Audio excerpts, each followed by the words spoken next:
तो ये इस ड्रामे की उर्दू हिंदी एक्सप्लेनेशन का पार्ट 6 है। तो 6 एपिसोड की शुरुआत में ज्यादातर स्टोरी डांस प्रिंसेस के बारे में रहेगी लवली बडीज। तो अभी तक पिछली 5 एपिसोड में हमने जाना द सेलिब्रिटी प्रिंस, कनाडे बोलू प्रिंस और इसकी टीम में शामिल ग्लासेस प्रिंस और रेवोल्यूशनरी प्रिंस को। दूसरी टीम में जाना स्टूडेंट काउंसिल प्रिंस आयना खोजी और इसके टीम में शामिल गैब्रियल और जिन बॉयज को। तीसरे में देखा द हेयर ड्रेसर प्रिंस सागासा को। और 4th नंबर में जाना गुंडा भाई तकातो लोगों की फुल स्टोरी और इसके टीम में था छोटा गुंडा भाई रायो। अभी 5th नंबर पर जानेंगे रेड डांस प्रिंस, जो कि काफी स्टाइलिश और कूल दिखता है और लगता है कि इसे किसी चीज की कोई फिक्र नहीं है, पर बहुत ही ज्यादा हार्ड वर्क करता है असल में। और इसकी टीम में शामिल गोल्ड डांस प्रिंस का है हीरो, जो कि दिखता काफी स्ट्रॉन्ग है पर अंदर से बहुत ही ज्यादा वीक है। Just like normal peoples have no special qualities other than dance. और डांस ब्लैक प्रिंस रिको जिमा को,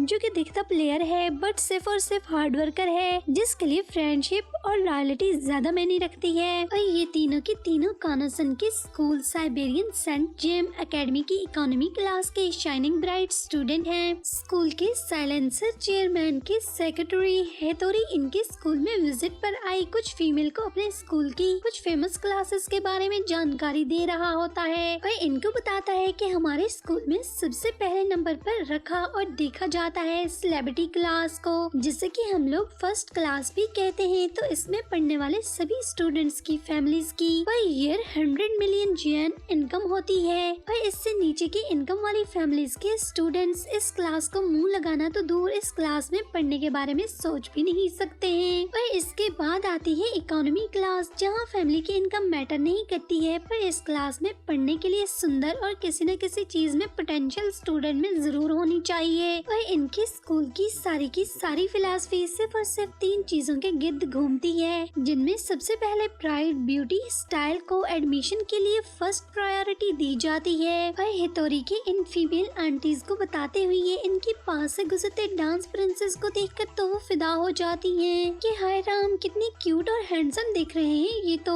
हितोरी इनको बताता है आखिर हमारी इकोनॉमी क्लास के फेस हैं, इनको हम सब नेक्स्ट टीम के नाम से पुकारते हैं। गोल्ड डांस प्रिंस गुंडा भाई लोगों को याद करते हुए बोलता है कि क्या सचमुच में वो स्कूल में ट्रांसफर होने वाले हैं। तो ब्लैक प्रिंस ऐसे इनके इंस्टाग्राम पर लगी पोस्ट दिखा देता है कि वो तो ट्रांसफर भी हो चुके हैं, देख लो। तभी रेड प्रिंस टेंडो, जो कि लीडर होता है नेक्स्ट टीम का, अपने पास से गुजरती कानोसन को देखकर इसके पास से एवी खुद को इसकी नजरों में लाने के लिए स्टाइल मारकर तो गुजरता है, पर वो तो इसको भाव दिए बिना वहाँ से चली जाती है। और इसके पीछे खड़े ब्लैक प्रिंस और गोल्ड प्रिंस सोच रहे होते हैं कि साला जब इससे इतना एडमायर है, हमेशा इसी को लेकर सोचता रहता है, तो आखिर इससे बात करके इसको बता क्यों नहीं देता है कि इसको कितना लाइक करता है, या फिर इसको लाइक करना ही छोड़ दे और खुद को फट्टू डिक्लेयर कर दे कि मतलब एक बार ही में बता दे कि ये सब काम वाम तो इसके बस के नहीं है, लव करना छोड़ दे फिर। एक्चुअल में रेड प्रिंस की कानोसन से लव स्टोरी कोई 2 साल पहले मतलब तकातो से भी पहले शुरू हुई थी, जब उसने भी अचानक कानोसन को हाथ में पकड़ी किसी पिक्चर को लेकर रोते और इसको डस्टबिन में डालने न डालने के बीच में फंसे सेड देखा था और इसको कानोसन को लेकर फर्स्ट साइट लव हो गया था।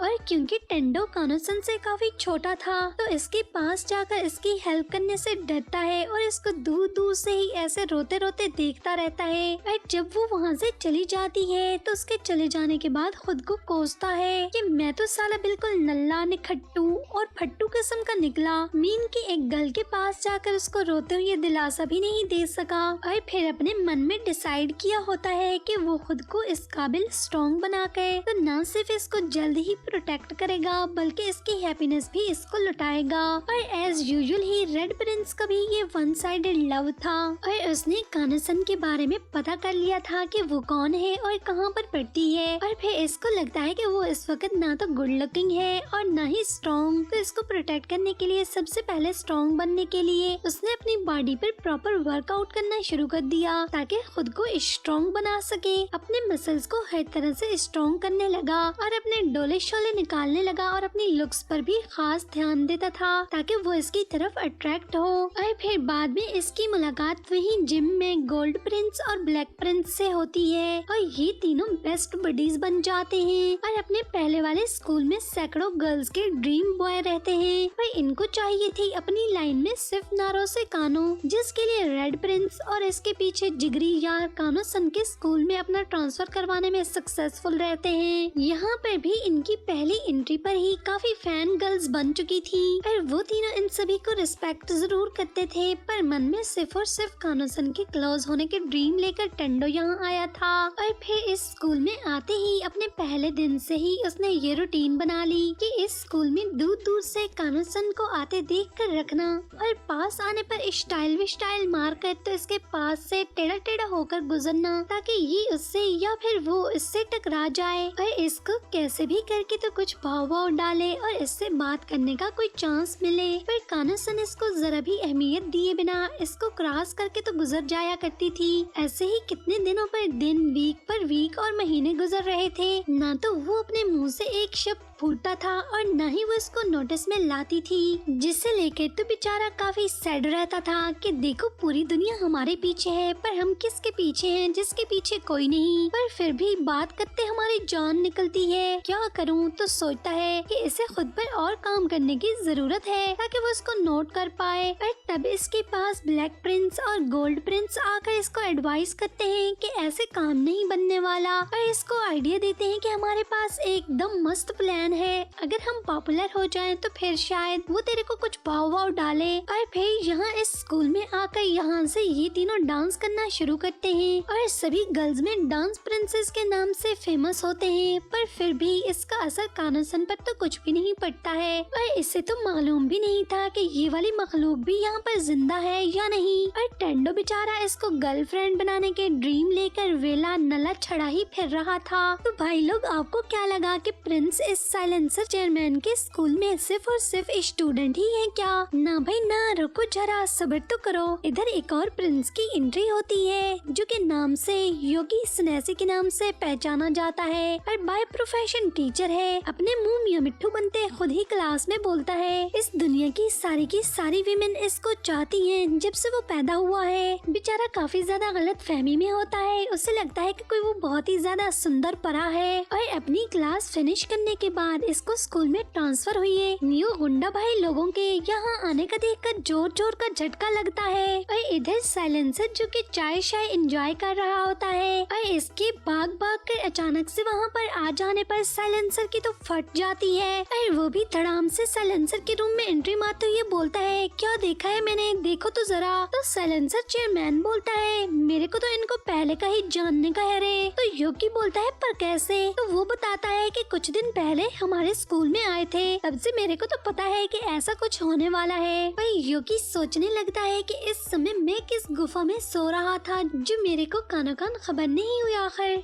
याद आता है कि लगता है मेरे को बीमार होने का था, तभी मालूम नहीं पड़ा। पर तभी इसको पता चलता है कि साइलेंसर तो साइलेंट मोड में जा चुका है और मन में बोलता है कि अच्छा तो ये सारे अभी काल पर मौजूद नहीं, तो थोड़ा वेट करने की जरूरत है। और खुद से बोलता है कि यकना शुद्ध दो पधार रहे हैं और ऊपर से भाई भी है साले। साइलेंसर चेयरमैन के सिग्नल वापस आ जाते हैं, बोलता है बिल्कुल सही पकड़े हो। और वो इसको बोलता है कि तेरे को मालूम भी है साइलेंसर इस तरह के स्टूडेंट के हमारे स्कूल आने का मतलब क्या है। और दोनों इकट्ठे ही बोलते हैं मिरेकल और हंसने लगते हैं जोर जोर से। मतलब कि योगी साला भी जो कि ऊपर से दिख स्वामी रहा था पर साइलेंसर की तरह था पूरा हरामी। योगी फ्लो में बोलता है आपकी पर्सनैलिटी से इम्प्रेस होकर आए होंगे। तो साइलेंसर बोलता है आई विश के ऐसा होता, तुम भी बड़े मजाकिया हो गए हो मेरे साथ रहते रहते। पर वो तो थर्ड ईयर की और यहाँ पर साइलेंसर के दोबारा से सिग्नल्स चले जाते हैं बात को मिड में छोड़कर। और वो बेचारा भी बाकी सुनने के लिए वेट करने लगता है कि आगे भी बको, क्या सस्पेंस बना रहे हो। और साइलेंसर रोबोट के जैसे कुछ इधर उधर घूमते हिलते जुलते गटर गूं करके चाय के चुस्के लेने के बाद बोलता है हाँ नारों से कानों की मेहरबानी से सब छप्पर फाड़ कर बरसात हो रही है मेरे स्कूल पर। और सुनकर योगी भी इधर उधर दिमाग लड़ाकर इसकी पूरी हिस्ट्री चट्टा कट्ठा खोलकर बोलता है, ये तो वही नहीं है जिसको बड़ी मुश्किल से हमारे स्कूल का एडमिशन मिला, क्योंकि इसके पास कुछ भी नहीं था तीनों चीजों प्राइड ब्यूटी स्टाइल में से। तो साइलेंसर बोलता है, पर अब कहाँ, वो सब जमाना तो बीत गया, अब तो इसके पीछे सभी प्रिंसेस की लाइनें लगी पड़ी हैं। और योगी का सुनकर फटक से दिमाग की बत्ती गुल कि अभी ये क्या बोल रहे हो, मैं इतना बेखबर था, इधर पुलों के नीचे से पानी गुजर गया और मेरे को कुछ खबर नहीं है। और साइलेंसर के पास से वापसी पे सोचो में गर्क जब अपनी क्लास के बाहर इसको भीड़ लगी दिखती है। वहाँ पर स्टूडेंट काउंसिल प्रिंस पधारे हुए थे, नारो से कानों से मुलाकात के लिए वेट फरमा रहे थे, ताकि कनाडा के इस स्कूल में आने से पहले वो कानों से जरा अपना मामला सेट कर सके। और बाकी सभी लोग बेगानी शादी में अब्दुल्ला दीवाना बने खड़े मजे ले रहे थे। योगी आयना कोची के पास जाकर पूछता है कि सरकार आप यहाँ आए किस लिए, आपको बुलाया किसने। इनकी एक दूसरे से थोड़ी एक ही स्कूल का पार्ट होने की वजह से जान पहचान थी। तो वो योगी को बताने लगता है कि यहाँ नारो से कानों से कुछ बोलने आया हूँ, पर इसके हमेशा की तरह इसका नाम लेने से पहले सिग्नल चले जाते हैं। तो पास खड़ा गैब्रियल हमेशा इसको बताता है कि सरकार नरोसे कानों का नाम ले रहे हो आप। और इसके मुंह से नारोसे का नाम सुनकर तो योगी बोलता है, ओह अच्छा, तो आप भी नारोसे कानों के उम्मीदवार हो। ठीक है, जबरदस्त हो गया। और अपना फेस थोड़ा साइड पर करके अपनी चिन को थोड़ा खुजलाते हुए ये सोचता है कि उसकी मम्मी की जय हो, क्या चीज बनाकर इस दुनिया में भेजा है, मतलब कि सभी के सभी प्रिंसेस को अपने पीछे लाइन में लगा रखा है साली ने। इधर क्लास के बाहर भीड़ लगी देखकर रेड प्रिंस भी पूछने लगता है कि किस चीज की देख बंट रही है भाई लोग। कानो सन के क्लास से निकलते ही स्टूडेंट काउंसिल का प्रिंस आगे तशरीफ ले जाता है और गैब्रियल के सर्व की गई सीट पर नीज डाउन करके और इसको फटक से छूटते ही बोलता है, मेरे से शादी कर लो, तेरे को बहुत हैप्पी रखूंगा।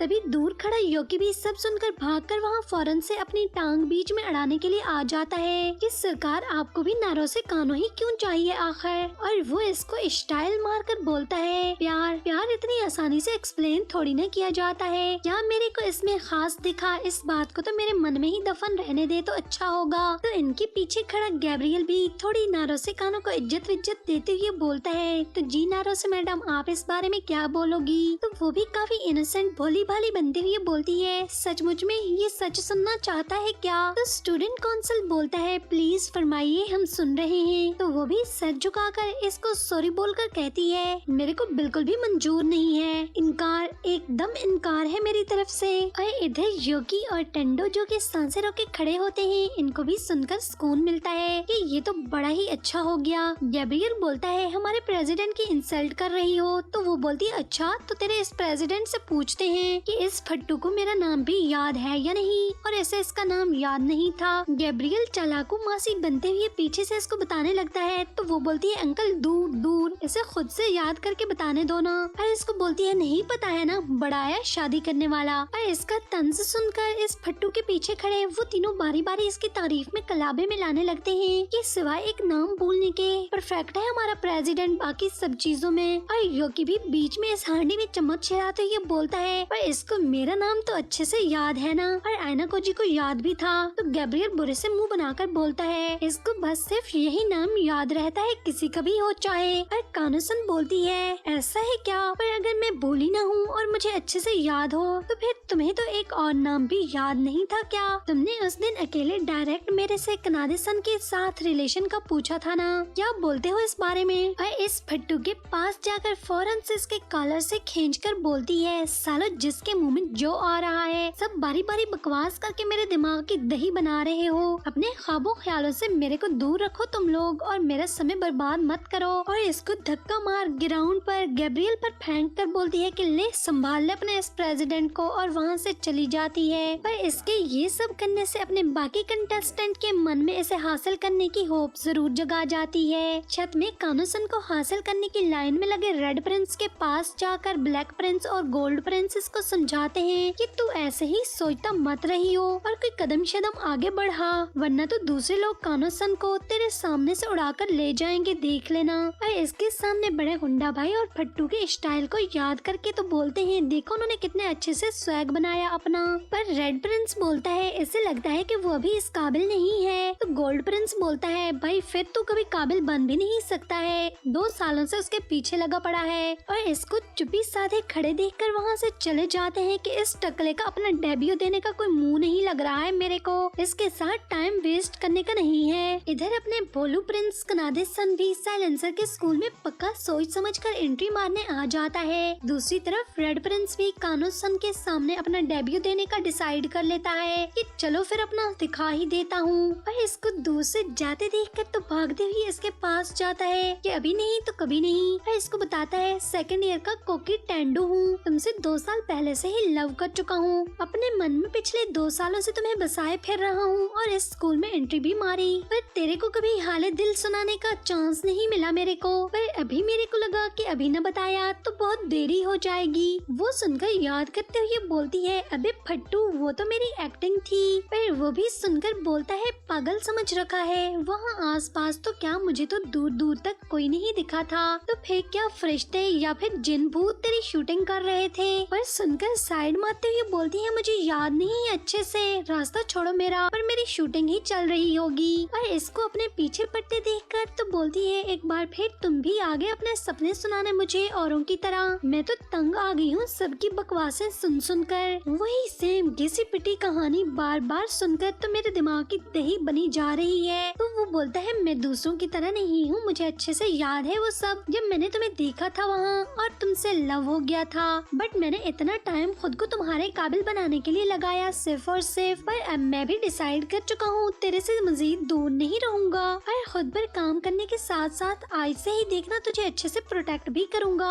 और इसको कोई भी आंसर किए बिना जस्ट संकी बोलकर वहाँ से जाने लगती है तो वो भी इसके पीछे पीछे फॉलो करने लगता है, ऐसे आसानी से जान नहीं छोड़ूंगा अब तेरी। इधर फट्टू स्टूडेंट काउंसिल प्रिंस को कनाडा के स्कूल में पधारने की न्यूज सुनने को मिलती है, जिसे सुनकर वो तो पर लगाकर हवा के घोड़े पर बैठकर कोई स्पीड ऑफ लाइट से चलता कनाडा को वेलकम करने पहुंच जाता है। दोनों एक दूसरे को अच्छे से आमने सामने खड़े होकर वेलकम बोलते हैं। कनाडा बोलता है कि हम यहाँ पर ट्रांसफर करवाने के लिए आए हैं, और फट्टू के पूछने पर बोलता है अकेला नहीं अपने साथ 2 ये भी बाय 1 गेट 2 फ्री की ऑफर लाया हूँ, तो अपनी दया करते हुए हमारा अच्छे से ध्यान रखना यहाँ। तो फट्टू भी अपने मन में न जाने क्या सोचते हुए बोलता है हाँ अच्छे से रखूंगा, याद रखोगे तुम भी। और फिर इसको बोलता है तुम भी ये बात अपने माइंड में अच्छे से बिठा लियो, एक हाथ से इज्जत करना दियो और दूसरे हाथ से लियो। और फिर दोनों के मुस्कुराते हुए यहीं पर 6 एपिसोड का एंड हो जाता है। तो बस थोड़ी सी देरी के बाद फिर मिलेंगे बहुत जल्द एक और नई वीडियो के साथ।